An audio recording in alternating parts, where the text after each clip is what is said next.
It was meant to be a flawless performance between a trainer and the Orca she had known for over a decade, but something went terribly wrong. What began as a routine show spiraled into a nightmare. From the very beginning, the sea had whispered to Maris Ellington. Long before she understood what it meant to devote a life to marine science, she had felt its call in the pull of tides and the echo of whale songs carried faintly through recordings. Her bedroom, tucked into a quiet coastal town where storms beat on windows in the winter, had been papered with posters of orcas and dolphins.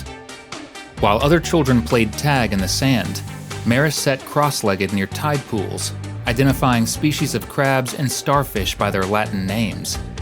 It wasn't just fascination, it was a reverence, a belief even as a child that the ocean was something sacred, wild, and deep with meaning. By 10, Maris could mimic the clicks and whistles of dolphins with eerie accuracy.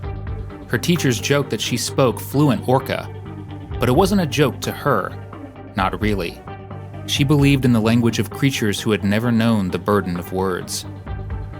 At 16, she walked into a local aquarium and asked to volunteer. She scrubbed algae from tank walls and watched, fascinated, as marine biologists logged behavior patterns. She kept her own notes too, filling journals with observations no one had asked her to make. By 18, the staff had stopped seeing her as a volunteer and started calling her a colleague. She pursued a degree in biology with unshakable focus, graduating with honors and specializing in marine mammal behavior. But it wasn't her GPA that opened doors. It was the way animals responded to her. They leaned toward her as if drawn by something they couldn't quite name. Orcas that had ignored or evaded other trainers swam calmly to the edge when Maris approached, their great black eyes seeming to seek something in her. That ability to connect beyond behaviorism, beyond conditioning, set her apart. When SeaWorld came calling, offering her a position at their flagship marine park, it felt like destiny. To Maris, it wasn't about prestige or spectacle, it was about connection. She walked into the park with a heart full of hope, and for a time that hope bloomed. SeaWorld was a wonder of human engineering, shimmering blue tanks, controlled oceanic environments, vast open-air theaters where thousands watched as orcas performed to music that stirred the soul. Maris stepped into that world and quickly into the spotlight. Her rapport with the animals was undeniable. Trainers watched her to learn. Guests waited after shows to speak with her. The whales, massive, intelligent, sometimes dangerous, trusted her. One of them was Cairo. He had been the park's central performer for nearly 2 decades. At 11,000 pounds and 23 feet long, he dominated every performance. Tourists gasped when he breached the surface. Children squealed when he sent waves cascading over the edge of the tank. But beneath that trained power, Cairo was a creature defined by mystery and mood. Captured as a calf off Iceland's coast, he had never known a true pod, only the steel walls of tanks and the constant pressure of expectation. In those early days, Maris spent hours beside his tank after shows ended, sitting cross-legged in silence as he floated near the glass. She watched his breathing patterns, his movement through the water, the way he interacted with other whales. She spoke to him softly, her voice more rhythm than language. Over time, Cairo began to follow her along the tank's length. He'd mimic her motions, respond to her gestures. That trust grew into something extraordinary. They performed together in routines that pushed the limits of what human and animal could do in sync. She stood on his rostrum. She danced across the water, balanced by his power. She kissed the top of his melon before every show. People called it magic. But behind the curtain, cracks were showing. Maris had long lobbied for better enrichment programs, longer rest periods, and more mental stimulation for the whales. Cairo especially was showing signs of strain. She documented it, his increasing jaw popping, his sudden retreats into silence. But her reports were often met with gentle smiles or redirection from higher-ups. "He's just bored," they said. "He'll settle," they said. Still, she watched. She worried. In the weeks before the unfortunate show, something in Cairo began to dim. He floated more often, listless. His response to her signals dulled. He surfaced abruptly, more aggressively. Maris stayed late every night, speaking to him, observing, noting every nuance of his changing behavior. She told herself they still had the bond. She told herself he knew her. February 17th dawned bright. The amphitheater filled with animals and tourists eager to witness the midday performance of the Orca Spectacular. Maris stood backstage, her wetsuit zipped, clipboard in hand, gaze fixed on Cairo that glided silently through the tank beyond the glass. There was a weight in her chest she couldn't name. Not fear, not exactly. Still, the show must go on. At 11:46 a.m., Maris stepped onto the poolside platform. Cheers greeted her. Cameras flashed, the music swelled, and Cairo breached the water in a perfect arc, soaking the front rows. Everything looked perfect. But Cairo hesitated on the first spin. He missed a cue on the second. His tail slapped the surface harder than usual, sending a deep tremor through the tank walls. Trainers along the edge of the pool exchanged looks. Maris knew. She knew. But she pressed on. Because this was Cairo. Some minutes after, she approached the platform submerged beneath the water's surface. The final segment of the show. A side swim, intimate, synchronized, a move they had done together dozens of times. She extended her arm. From the stands, it seemed like any other performance. A graceful signal, a poised trainer, a powerful creature. Then Cairo dove. He came up not at her side, but head-on. A shadow turned sharp. And in an instant, he lunged. The impact was brutal. His jaws closed around Maris's arm, yanking her into the water with impossible force. The crowd gasped, some still thinking it was a daring finale, but the sound of whistles blowing, of trainers shouting, tore that illusion apart. In the pool, chaos erupted. Cairo thrashed, spinning with Maris gripped tightly. Her limbs flailed once, then vanished beneath the surface. The water frothed with movement. Trainers triggered emergency tones, sharp, high-frequency underwater sounds meant to break the whale's focus. Cairo didn't flinch. Seconds passed, then a minute, then two. The water stained red. Backstage handlers deployed nets. Barriers were dropped into the water. One trainer threw entire buckets of herring into the adjacent medical pool, shouting Cairo's name in a desperate plea. He didn't come. The dive team, suited up and trembling, stood at the ready, but protocol held them back. Cairo was still active, aggressive. No one could enter until it was safe. At 12:08 p.m., Cairo surfaced one final time, and Maris's body floated free. Silence followed, a dreadful, suffocating silence. They pulled her from the water. CPR began instantly, but the trainers knew. They saw her face.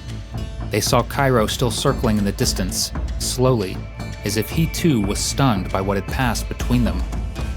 Maris Ellington was declared dead. 7 minutes.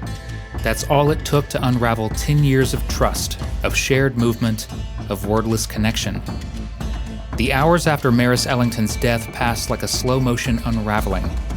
Beneath the roar of media helicopters and the flashing lights of news vans stationed at the front gates of SeaWorld, a different kind of silence settled over the park, dense, suffocating, and laced with disbelief.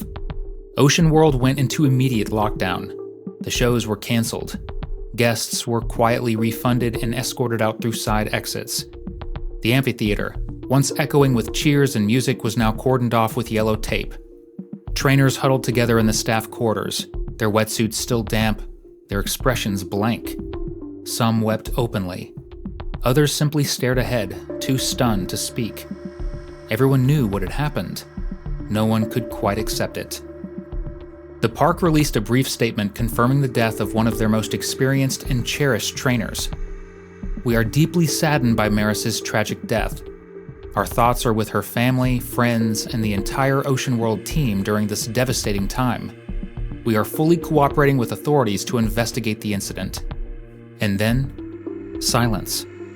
No follow-up, no press conference, no questions taken. The gates remained closed, and the park's public voice faded into the night, leaving only rumors and grief to fill the void. Inside the main offices, legal teams and executives sat at long tables sifting through paperwork. But no PR spin could contain the storm that was already building outside. By the following morning, OSHA had opened an official investigation. Federal wildlife authorities followed. Cairo, the orca at the center of it all, was placed under close veterinary observation. Cameras that monitored his enclosure were rewound and studied second by second. Internal incident logs, some dating back years, were pulled from digital vaults and handed over for review. Cairo had been flagged for aggression patterns in 2016. Again in 2019. There had been at least 3 documented refusals to follow commands during training sessions over the last year. None of those reports had ever reached the public. The autopsy on Maris Ellington was completed within 48 hours. It told a story more brutal than the headlines dared to print. Blunt force trauma, multiple rib fractures, a dislocated shoulder, deep hemorrhaging around the lungs and abdomen. Drowning, yes, but the medical examiner made a chilling note. Even if Maris hadn't been submerged, the trauma she endured might have killed her anyway. The findings leaked within days and quickly went viral. Within 48 hours, protests erupted. Activists chained themselves to the park gates. Memorials appeared, flowers, stuffed dolphins, photos of Maris with notes reading, "You deserved better." But this wasn't just about one incident. It sparked a national reckoning. It had happened before. Everyone remembered 2010, the death of Don Branchow at SeaWorld, the Orca Telecom, the documentary that followed. Blackfish had changed the conversation once, but the industry had persisted. The shows continued. The pools were still filled. Now again, Maris's death reopened the same wounds. The same questions returned, sharper than ever. Why are we still doing this? Why are these animals still here? And how many more deaths would it take before someone listened? Dr. Jen Sorensen, a marine behaviorist known for her work with wild orca pods, went on record. "We've underestimated them. Orcas remember. They grieve, they strategize, they get bored. And when they do, they sometimes lash out. Not because they're monsters, but because they're sentient." She wasn't alone. Former trainers came forward, some tearfully. One told The Guardian, "We loved those animals, but love doesn't fix this. Love doesn't undo the damage captivity does to a mind like Cairo's." For orcas, captivity is a slow suffocation. In the wild, they travel vast distances. They live in matriarchal pods, speak in dialects, hunt cooperatively, raise their young. In tanks, their world shrinks to concrete walls and a schedule. There are no hunting dives, no pod calls echoing from the deep. Just sterile water, dead fish, and cues repeated endlessly for the sake of applause. And sometimes the pressure inside that glass box explodes. Maris Ellington knew the risks. She knew Cairo better than anyone. His moods, his quirks, the slight tilt of his head when he didn't want to perform. She'd advocated for his enrichment, pushed for more complex training, even warned colleagues when his behavior shifted. But in the end, none of it saved her. In public debate, one truth emerged above the noise. This wasn't a freak accident. It was the culmination of years of warning signs, ignored, minimized, buried. Even Cairo's previous incidents were now seen in a different light. Jaw-popping, refusals, lethargy, all markers of stress, now viewed as alarms no one wanted to hear. Legislators took notice. Dormant bills were dusted off. Petitions demanding the end of orca captivity reached over 5 million signatures in less than 2 weeks. The tide, both literal and figurative, had turned. Inside Ocean World, change came swiftly. Within 3 weeks of Maris's death, the park suspended all in-water orca performances indefinitely. Trainers were barred from entering the pool. New behavioral protocols were rolled out overnight. A special division, the Cetacean Welfare Unit, was created to focus entirely on enrichment, psychological health, and behavior monitoring. Critics called it too little, too late. For many, including Maris's own colleagues, the changes felt like bandages on a wound that could never truly heal. Some trainers quit. Others stayed, haunted, but determined to ensure her death wasn't meaningless. Ocean World's Orca program, once the center of its brand, was scaled back quietly. Shows were reduced. Advertising removed the orcas from front-page imagery. And although Cairo remained at the park under constant surveillance, he never performed again. Maris Ellington's legacy wasn't etched in legislation alone. In the wake of unbearable loss, her family chose not to let grief define the end of her story. Just 6 months after her death, they established the Maris Ellington Foundation, a living tribute to her life's purpose. Its mission was clear: to support cutting-edge marine mammal research, improve safety training for animal handlers, and advocate for responsible, ethical wildlife stewardship. It didn't take long for the world to respond. Donations poured in from across the globe, from scientists, students, animal lovers, and even complete strangers who had been moved by her story. Scholarships were awarded to young scholars pursuing careers in marine science. Grants were given to programs developing humane practices in animal care. Maris's name became a symbol not of tragedy, but of change. Back at Ocean World, her colleagues honored her in the only way they knew how. They gathered at dusk for a candlelight vigil beside the main Orca tank. There were no speeches, no announcements, only silence and the quiet sound of water lapping against the concrete. Her story ended with violence, but it did not end in vain. Her legacy lives on. In every conversation her death ignited, every police revisited, every aspiring scientist who carries her name in a scholarship application, and every orca whose tank became a little less confined because the world finally started paying attention. Her death forced a reckoning, not just within Ocean World, but across an entire industry. Around kitchen tables and classrooms, in legislative chambers and boardrooms, one question kept rising. What are we willing to sacrifice for entertainment? And perhaps more hauntingly, can we truly love what we do not allow to be free?